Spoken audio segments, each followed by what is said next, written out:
Introduction. This is the secret message of judgment Jesus spoke with Judas Iscariot over a period of 8 days, 3 days before he celebrated Passover. When he appeared on earth, he did signs and great wonders for the salvation of humanity. Some walked in the way of righteousness, but others walked in their transgression, so the 12 disciples were called.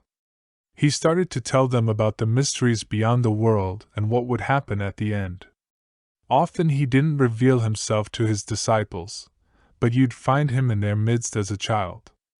Jesus criticizes the disciples. One day he was with his disciples in Judea. He found them sitting together practicing their piety. When he came up to his disciples sitting together praying over the bread, he laughed. The disciples said to him, "Master, why are you laughing at our prayer? What have we done?" "This is what's right," he answered and said to them. "I'm not laughing at you. You're not doing this because you want to, but because through this your God will be praised." They said, "Master, you are the Son of our God." Jesus said to them, "How do you know me? Truly, I say to you, no generation of the people among you will know me." When his disciples heard this, they started to get angry and furious and started to curse him in their hearts. But when Jesus noticed their ignorance, he said to them, "Why are you letting your anger trouble you? Has your God within you and his stars become angry with your souls? If any of you is strong enough among humans to bring out the perfect humanity, stand up and face me." All of them said, "We're strong enough." But their spirits weren't brave enough to stand before him, except Judas Iscariot. He was able to stand before him, but he couldn't look him in the eye, so he looked away. Judas said to him, "I know who you are and where you've come from. You've come from the immortal realm of Barbello, and I'm not worthy to utter the name of the one who sent you." Then Jesus, knowing that he was thinking about what's exalted, said to him, "Come away from the others and I'll tell you the mysteries of the kingdom. Not so that you'll go there, but you'll grieve much because someone else will replace you to complete the 12 elements before their God." Judas said to him, "When will you tell me these things, and when will the great day of light dawn for the generation?" But when he said these things, Jesus left him. Another generation. The next morning, he appeared to his disciples. And they said to him, "Master, where did you go and what did you do when you left us?" Jesus said to them, "I went to another great and holy generation." His disciples said to him, "Lord, what great generation is better and holier than us? That's not in these realms." Now when Jesus heard this, he laughed. He said to them, "Why are you wondering in your hearts about the strong and holy generation? Truly I say to you, no one born of this realm will see that generation. No army of angels from the stars will rule over it, and no person of mortal birth will be able to join it, because that generation doesn't come from, that has become, the generation of the people among them, is from the generation of the great people, the powerful authorities who, nor the powers, those by which you rule." When his disciples heard these things, they were each troubled in their spirit. They couldn't say a thing. The disciples' vision. Another day Jesus came up to them. They said to him, "Master, we've seen you in a dream, because we had great dreams last night." But Jesus said, "Why hidden yourselves?" And they said, "We saw a great house with a great altar in it, and 12 people, we'd say they were priests, and a name. And a crowd of people was waiting at the altar until the priests finished receiving the offerings. We kept waiting too." Jesus said, "What were they like?" And they said, "Some fast for 2 weeks. Others sacrificed their own children, others their wives, praising and humbling themselves among each other. Others sleep with men, others murder, yet others commit many sins and do criminal things. And the people standing before the altar invoke your name." and in all their sacrificing they filled the altar with their offerings. When they said this, they fell silent because they were troubled. Jesus said to them, "Why are you troubled? Truly I say to you, all the priests standing before that altar invoke my name. And again I say to you, my name has been written on this house of the generations of the stars by the human generations. And they have shamefully planted fruitless trees in my name."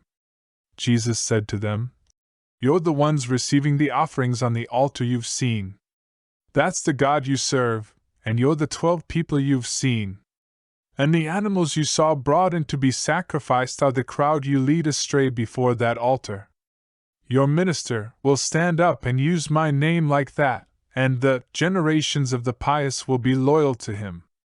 After him, another person will present those who sleep around, and another those who murder children, and another those who sleep with men, and those who fast, and the rest of impurity, crime, and error. And those who say, we're equal to the angels, they're the stars that finish everything. It's been said to the human generations, look, God has accepted your sacrifice from the hands of priests, that is, the minister of error. But the Lord who commands is the Lord over everything. On the last day, they'll be found guilty." Jesus said to them, "Stop sacrificing animals. You've offered them over the altar, over your stars with your angels where they've already been completed. So let them become with you and let them become clear." His disciples said to him, "Cleanse us from our sins that we've committed through the deceit of the angels." Jesus said to them, "It's not possible, nor can a fountain quench the fire of the entire inhabited world.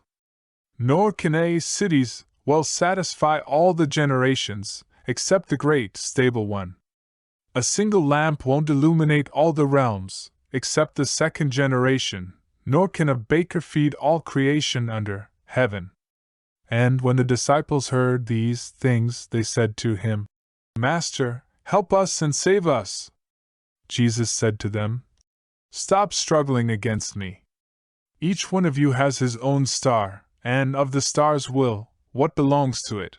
I wasn't sent to the corruptible generation, but to the strong and incorruptible generation, because no enemy has ruled over that generation, nor any of the stars. Truly I say to you, the pillar of fire will fall quickly and that generation won't be moved by the stars." Jesus and Judas. And when Jesus said these things, he left, taking Judas Iscariot with him. He said to him, "The water on the exalted mountain is from, it didn't come to water the well of the tree of the fruit of this realm, after a time, but came to water God's paradise and the enduring fruit, because it won't corrupt that generation's walk of life, but it will exist for all eternity." Judas said to him, "Tell me, what kind of fruit does this generation have?" Jesus said, "The souls of every human generation will die. However, when these people have completed the time in the kingdom and the Spirit leaves them, their bodies will die but their souls will live, and they'll be taken up." Judas said, "What will the rest of the human generations do?" Jesus said, "It's not possible to sow on rock and harvest its fruit. In the same way, it's not possible to sow on the defiled race along with the perishable wisdom and the hand which created mortal humans so that their souls may go up to the realms above. Truly, I say to you, no ruler, angel, or power will be able to see the places that this great, holy generation will see." When Jesus said this, he left. Judas said, "Master, just as you've listened to all of them, now listen to me too, because I've seen a great vision." But Jesus laughed when he heard this. He said to him, "Why are you all worked up, you 13th demon? But speak up, and I'll bear with you." Judas said to him, "In the vision I saw myself. The 12 disciples are stoning me and chasing me rapidly. And I also came to the place where I had followed you. I saw a house in this place, and my eyes couldn't measure its size. Great people surrounded it, and that house had a roof of greenery. In the middle of the house was a crowd. Master, take me in with these people. Jesus answered and said, Your star has led you astray, Judas, and that no person of mortal birth is worthy to enter the house you've seen, because that place is reserved for those who are holy. Neither the sun nor the moon will rule there, nor the day, but those who are holy will always stand in the realm with the holy angels. Look, I've told you the mysteries of the kingdom, and I've taught you about the error of the stars and sent on high over the 12 realms. Judas said, Master, surely my seed doesn't dominate the rulers, does it? Jesus answered and said to him, Come, let me tell you about the holy generation. Not so that you'll go there, but you'll grieve much when you see the kingdom and all its generation. When Judas heard this, he said to him, What good has it done me that you've separated me from that generation? Jesus answered and said, You'll become the 13th, and will be cursed by the other generations and will rule over them. In the last days they'll to you, and you won't go up to the holy generation. Jesus reveals everything to Judas. Jesus said, Come, and I'll teach you about the mysteries that no human will see, because there exists a great and boundless realm whose horizons no angelic generation has seen, in which is a great, invisible spirit, which no angelic eye has ever seen, no heart has ever comprehended, and it's never been called by any name. And a luminous cloud appeared there. And he, the Spirit, said, Let an angel come into being to attend me. And a great angel, the self-begotten, the God of the light, emerged from the cloud. And because of him, another 4 angels came into being from another cloud, and they attended the angelic self-begotten. And said the self-begotten, Let a realm come into being. And it came into being, just as he said. And he created the first luminary to rule over it. And he said, Let angels come into being to serve it, and myriads, without number, came into being. And he said, Let a luminous realm come into being, and it came into being. He created the second luminary to rule over it, along with myriads of angels without number to offer service.